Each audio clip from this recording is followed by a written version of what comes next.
ঐতিহ্যবাহী ফেনী জেলা শাখা কর্তৃক আয়োজিত আজ বিকেলের এই সুধী সমাবেশের সম্মানিত সভাপতি, সম্মানিত জেলা আমির জনাব মুফতি মৌলানা আব্দুল হান্নান, মঞ্চে বসা বাংলাদেশ জামাত ইসলামীর নায়েবে আমির, আপনাদেরই প্রিয় মানুষ, 14 গ্রাম ওরফে ফেনীর মানুষ জনাব ডাক্তার সৈয়দ আবদুল্লাহ মোহাম্মদ তাহের, বাংলাদেশ জামাত ইসলামের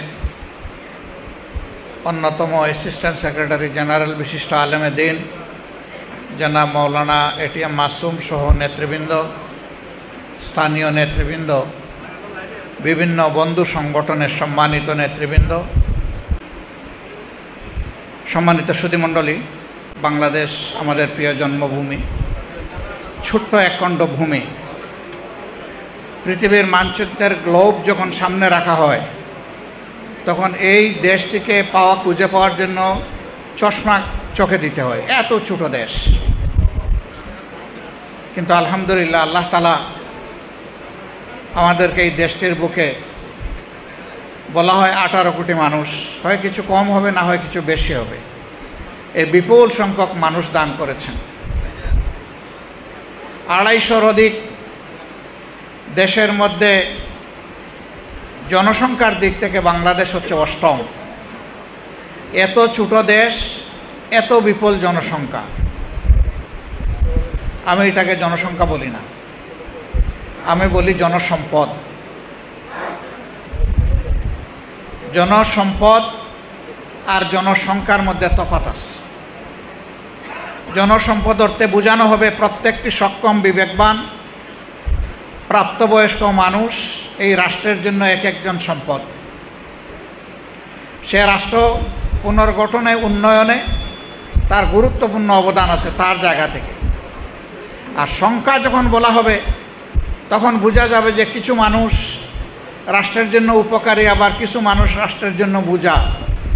আল্লাহ তাআলা মানব জাতিকে দুনিয়ার বুকে শ্রেষ্ঠ জাতি হিসেবে পয়দা করেছেন, দুনিয়াকে নেতৃত্ব দেওয়ার জন্য, শৃঙ্খলায় আনার জন্য। এই দুনিয়াটাকে যদি একটা পাঠশালা ধরা হয় তাহলে মানব জাতি সেই পাঠশালার ছাত্র। আর এই পাঠশালার উস্তাদ হচ্ছেন আল্লাহ তাআলার পক্ষ থেকে স্বয়ং নবী এবং পয়গম্বর হিসাবে যারা দুনিয়া এসেছিলেন তারা। এর পাঠ্য হচ্ছে আল্লাহ তাআলার কিতাব। ওহীর মাধ্যমে যুগে যুগে আল্লাহ তাআলা মানব জাতির জন্য যে বিধান দিয়েছেন এটাই তাদের পাঠ্য। মানব জাতি যতক্ষণ পর্যন্ত এই পাঠ্য, এই শিক্ষার পর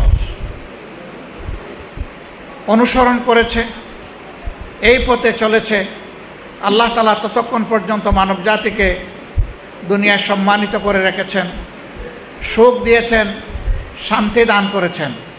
মানুষ যখন আল্লাহ তাআলা দেওয়ার কিতাব, ওহীর জ্ঞানকে উপেক্ষা করেছে, ছেড়ে দিয়েছে, তখনই মানুষ অপদস্থতার শিকার হয়েছে। এটি আমার কথা নয়, এটি আল্লাহ তাআলার ফতোয়া। আফা তুমিনুনা বিবাদিল কিতাবি ওয়া তাকফুরুনা বিবাদ। তোমরা কি আমি যে কিতাব অর্থাৎ আল কোরআন দিয়েছি এইটার কিছু অংশের উপর ঈমান আনো আর কিছু অংশের সাথে তাকফির, অস্বীকার করো? যদি এমন আচরণ তোমাদের হয়েই থাকে তাহলে জেনে রাখো, ফামা জাযাউ মিনকুম ইল্লা খিজয়ুন ফিল হায়াতিদ দুনিয়া। এরকম আচরণ আমার কিতাবের কোরআনের সাথে যারা করবে, কিছু মানবে, কিছু মানবে না, কিছু ধরবে, কিছু ছেড়ে দেবে, তাদের জন্য দুনিয়া আমি চরম অপদস্থতা রেখেছি, অপমান রেখেছি। আমি তাদেরকে অপমানিত করব। আল্লাহ যাদেরকে অপমানিত করবেন তাদের জন্য কি আর কোথাও কোনো সম্মান খুঁজে পাওয়ার কোনো ব্যবস্থা হবে? হবে না। আজকে দুনিয়ার দিকে তাকালে এটাই হচ্ছে তার বাস্তব চিত্র। এই দুনিয়ায় সুখ শান্তির দেশ খুঁজে পাবেন না একটাও। দুনিয়ার সর্বত্র অশান্তি চলতেছে, কোনো দেশে বেশি, কোনো দেশে কম। যার শক্তি যত বেশি তার অশান্তি তত বেশি। দুনিয়ায় যার শক্তি বাহ্য দৃষ্টিতে যত কম তার অশান্তিও তত কম। উদাহরণস্বরূপ একজন মানুষ বিপুল অর্থ বৈভবের মালিক, তার প্রথম চিন্তা হলো ডাকাতের হাত থেকে এটা কিভাবে রক্ষা করবেন, দ্বিতীয় চিন্তা হলো দুদকের হাত থেকে কিভাবে বাঁচবেন, তৃতীয় চিন্তা হলো ট্যাক্স কিভাবে দিবেন অথবা ফাঁকি দিবেন, চতুর্থ চিন্তা হলো আরও সম্পত্তি কিভাবে তিনি দখল করবেন। এইভাবে তার চিন্তার কোনো শেষ নাই। আর এত চিন্তা করতে করতে তিনি নিজেই অসুস্থ হয়ে পড়েন। কেন তার এত সম্পদ? এই সম্পদ ভোগ করার জন্য, ব্যবহার করার জন্য, মুখের ভাত পিঠের কাপড় জোগানোর জন্য, অসুস্থ হলে ঔষধের ব্যবস্থা করার জন্য, শান্তির একটা নিবাস বা ঠিকানা খুঁজে পাওয়ার জন্য। আজকে মানুষ নিজের হাতেই সব কিছুকে তছনছ করে দিয়েছে। বৈধ পথে অর্জিত অর্থ যারা নিয়ে সন্তুষ্ট থাকে তাদেরকে এত সব চিন্তা করার কোনো প্রয়োজন হয় না। কিন্তু যখনই অর্থটা অবৈধ হবে তখন সমস্ত চিন্তা তাকে গ্রাস করে বসবে। আজকে আমরা এটাই তো দেখতে পাচ্ছি। আমাদের দেশ ধনী নয়, একটা গরিব দেশ। আমরা গরিব নই, আমাদের কপালকে গরিব বানিয়ে রাখা হয়েছে। আমাদের মাটির উপরে সম্পদ, মাটির গভীরে সম্পদ, সমুদ্রের তলায় সম্পদ, সমুদ্রের পানিতে সম্পদ। কোথাও আছে আমাদের সবুজ সম্পদ, কোথাও আছে রূপালী সম্পদ। এত সব সম্পদ থাকার পরেও একটা মাত্র সম্পদের অভাবে আমাদের জাতি বিশ্বের বুকে সম্মানের আসন লাভ করতে পারেনি। এটি হচ্ছে চরিত্রের সম্পদ, এটি হচ্ছে সততার সম্পদ, এটি হচ্ছে মানুষকে সম্মান করার মতো একটা ভালো অন্তরের সম্পদ। বাংলাদেশে যে মানুষটি যত বেশি শিক্ষিত তার কাছে দেশের জনগণ ততটাই অরক্ষিত। এই শিক্ষিত মানুষটি তিনি চিন্তা করেন, আমার যেহেতু শিক্ষা আছে, আমার হাতে যেহেতু কলম আছে, যেহেতু আমার বাহুতে বল আছে, যেহেতু আমার সামাজিক এবং রাজনৈতিক প্রভাব আছে, কাজেই পরে যা হয় হবে। এখন আমি যে দিক থেকে যতটা পারবো আমি টেনে নিয়ে যাব আমার পাতে। এটা হারাম না হালাল এটা তার বিবেচ্য বিষয় নয়। তিনি মনে করেন এটা তার যোগ্যতার পাওনা। কিন্তু ঠিক এই মানুষটাই যদি অন্যভাবে চিন্তা করতেন যে আমার পড়ালেখা করে এই পর্যায়ে আসতে শুধু কি আমার মেধা আর আমার মা বাপের টাকা আমাকে এখানে নিয়ে এসেছে, নাকি আরও কিছু আছে, যদি তার বিবেক দিয়ে তিনি চিন্তা করেন তাহলে তিনি দেখবেন রাস্তার আমার একটা ভিক্ষুক ভাই কিংবা বোন, আজকে জন্ম নেওয়া একটা নবজাতক শিশু, সে ধনীর সন্তান হোক অথবা গরিবের সন্তান হোক, আমার শিক্ষার এই পর্যায়ে আসতে, সমাজের এই পর্যায়ে আসতে তার অবদান রয়েছে। বলবেন যে ভিক্ষুক বন্ধুটির অবদান কীভাবে, এটা তো বুঝলাম না। তিনিই তো বরঞ্চ সবার কাছ থেকে কিছু কিছু নেন। হ্যাঁ সত্য, তিনি সারাদিন নেন, সন্ধ্যার সময় তার পিঠের এবং পেটের সংকুলানের জন্য তিনি একটা দোকানে ঢুকেন। তার খাবার কিনতে হবে, তার ঔষধ কিনতে হবে, তার নিজের জন্য কাপড় কিনতে হবে।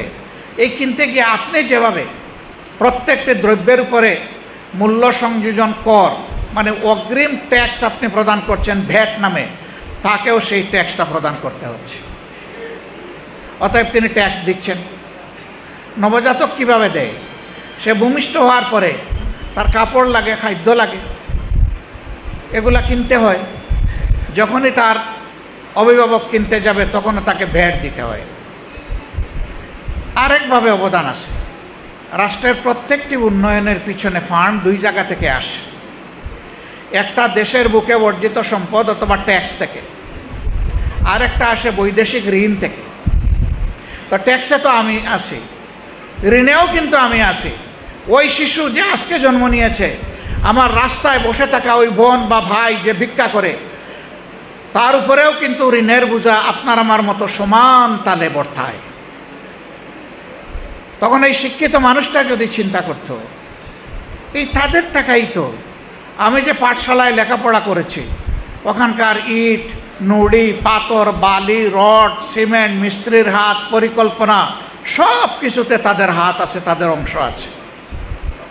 সুতরাং আমি শুধু আমার মা বাবার কাছে ঋণী নই, আমি সারা দেশের মানুষের কাছে ঋণী। আল্লাহ মেধার এই নিয়ামত আমাকে এনায়েত করেছেন, এখন আমার দায়িত্ব মানুষের ঋণ পরিশোধ করা। সমাজের আমি যেখানে থাকব আমি মানুষকে ভালোবাসবো, এই মানুষকে আমি সম্মান করব, যাদের ভালোবাসা এবং সম্মান পেয়ে আজকে আমাকে আল্লাহ সম্মানিত করেছেন। একজন ইমানদার মানুষ এভাবেই চিন্তা করবে, একজন দেশপ্রেমিক মানুষ এভাবেই চিন্তা করবে, একজন দায়িত্ববোধ সম্পন্ন মানুষ এইভাবেই চিন্তা করবে। তখন সমাজের চিত্র পাল্টে যাবে। বিপ্লব প্রথমে মগজে আসতে হয়, পরিবর্তন প্রথমে নিজের চরিত্রে আনতে হয়। এই দুই জায়গায় যদি পরিবর্তন আসে তাহলে একটা দেশ, একটা সমাজ পরিবর্তন হয়ে সামনের দিকে এগিয়ে যায়।